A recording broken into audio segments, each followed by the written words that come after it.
Anak laki-laki itu bersembunyi di bawah kursi, mengintip ke bawah rok para siswi dan memata-matai kompetisi atletik. Setelah ditemukan oleh petugas keamanan, bocah itu berlari melewati stadion. Jadi kakaknya mengenali kemampuan Louis. Ini adalah kisah nyata. Nama anak laki-laki ini adalah Louis. Apakah anak nakal, merokok, minum minuman keras, berkelahi, menimbulkan masalah? Tapi Louis memiliki keterampilan. Itu berjalan sangat cepat, karena belum ada yang menangkap Louis. Ayah juga tidak punya pilihan selain berurusan dengan putranya. Hingga suatu hari saudaranya di tim lari menemukannya. Jika iya, maka berolahragalah. Kakak laki-lakinya mulai bersorak untuk Louis. Setiap hari saya berlatih dengan adik laki-laki saya. Bakat menambah hari-hari usaha tanpa akhir. Louis terus tumbuh begitu cepat. Tidak lama kemudian, anak tersebut menjadi remaja yang sehat. Louis memenangkan kejuaraan dalam kompetisi. Akhirnya menjadi selebriti terkenal. Belakangan, ia juga terpilih masuk timnas untuk mengikuti Olimpiade. Mengandalkan kekuatan superiornya, Louis berhasil menunjukkan kemampuannya. Dalam perlombaan Olimpiade, dia terus menang. Akhirnya memenangkan hadiah kejuaraan. Semua orang merayakannya. Saat ini, Louis baru berusia 20 tahun. Saya pikir saya selalu berada di puncak kejayaan. Siapa sangka Perang Dunia II akan pecah lagi? Louis terpaksa bergabung dengan tentara. Dia terus-menerus menghadapi kematian. Malangan ada dalam satu misi.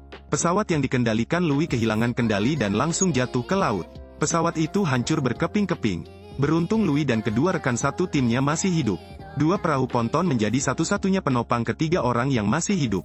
Saking hematnya, mereka akhirnya bisa bertahan selama 3 hari. Lapar, haus, ditambah sinar matahari.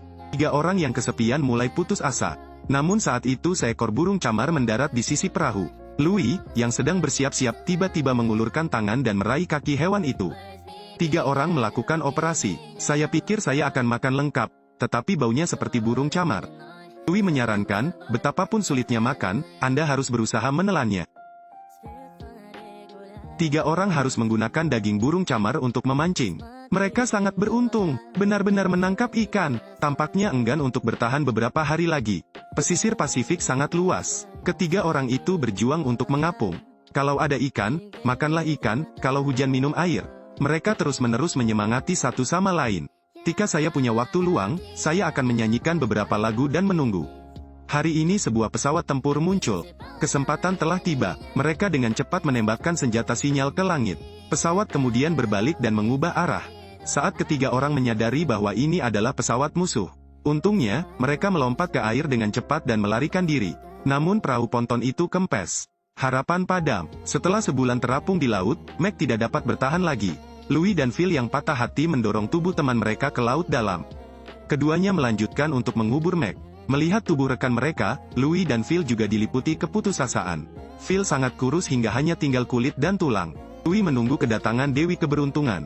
Keduanya akhirnya mendarat di tempat yang teduh.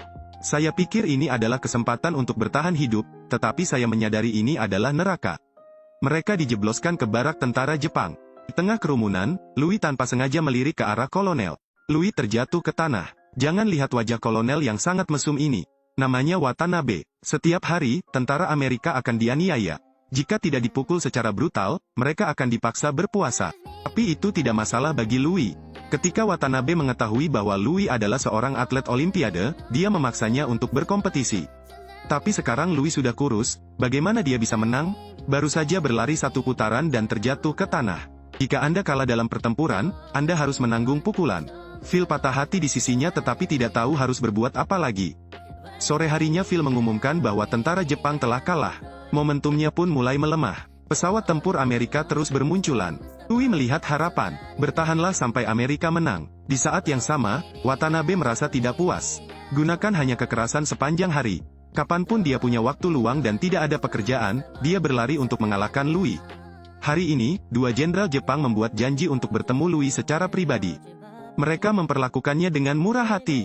Ternyata Louis ingin membujuknya agar memberikan pidato makar di radio. Selama Louis tidak perlu masuk penjara lagi. Louis ragu-ragu sejenak dan kemudian dengan tegas menolak. Dia mengajukan diri untuk kembali ke kamp untuk dipukuli oleh Watanabe. Watanabe sekali lagi melihat Louis dan tersenyum. Dia memuji keinginan Louis. Tapi sekarang rekan satu timmu menghancurkanmu. Watanabe memerintahkan semua anggota kamp untuk memukul Louis. Ini benar-benar tidak sebaik binatang buas. Semua rekan satu tim ragu-ragu. Louis dengan cepat meminta mereka untuk segera mengalahkannya. Setelah beberapa pukulan dia benar-benar tidak tahan. Penjaga yang berdiri di sampingnya harus membantu Louis berdiri. Antrean panjang orang bergiliran memukul Louis. Baru pada malam hari semua orang selesai berkelahi. Wajah Louis berlumuran darah, namun dia tetap menolak untuk menyerah. Hidup saja berarti dia menang. Hari-hari menyedihkan itu berlangsung selama 2 tahun. Hingga suatu hari keadaan berubah.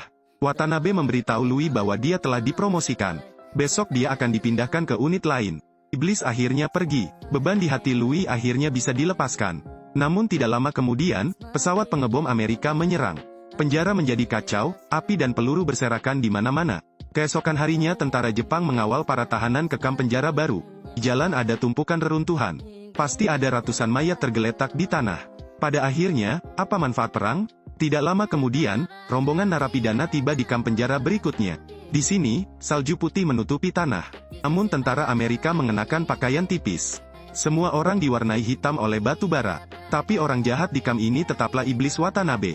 Para tahanan harus memikul bertonton batu bara di pundak mereka. Jika tidak diperhatikan, Anda akan langsung jatuh dari tempat tinggi dan kehilangan nyawa. Tidak ada yang peduli dengan hidup atau mati mereka. Ini adalah kamp penjara Jepang. Dalam cuaca dingin seperti itu, para tahanan mengenakan pakaian tipis dan datar. Jika Anda tidak melakukannya dengan baik, Anda akan dipukuli secara brutal oleh para penjaga. Setiap langkah yang diambil Louis, penjaga brutal itu dengan sengaja mendorongnya hingga jatuh. Kakinya patah, dan Louis sangat kesakitan hingga wajahnya berubah bentuk. Dia hanya bisa menahan diri dan tidak berani berteriak keras. Di tengah malam, Louis tidak bisa tidur. Dia pikir akan ada perdamaian dunia. Watanabe sedang tidak bagus hari ini. Dia memerintahkan Louis untuk mengangkat batang kayu itu. Louis lapar dan kedinginan dan segera tidak bisa lagi berpartisipasi dalam Olimpiade.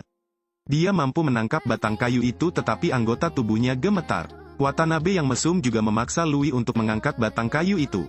Louis perlahan dan berhasil mengangkat batang kayu itu. Watanabe sedikit terkejut. Ia memerintahkan anak buahnya untuk segera melepaskan tembakan jika batang kayu tersebut terjatuh. Waktu perlahan berlalu, dan tangan Louis perlahan kehilangan kekuatannya. Batang kayu itu semakin membebaninya. Tapi Louis selalu bertahan. Semua orang mulai menghentikan pekerjaan mereka. Mereka memandang Louis dengan kagum dan pada saat yang sama bersorak dalam hati. Saat ini, Louis mewakili martabat manusia, serta martabat negara. Watanabe mengagumi kekuatan Louis. Bahkan merasa takut. Akhirnya Louis mengangkat batang kayu itu ke atas kepalanya.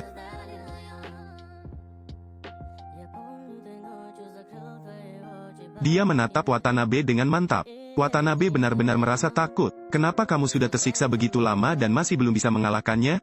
Watanabe terlihat gila dan bergegas menghajar Louis. Setiap pukulan, lalu tinju, membuat Louis pingsan.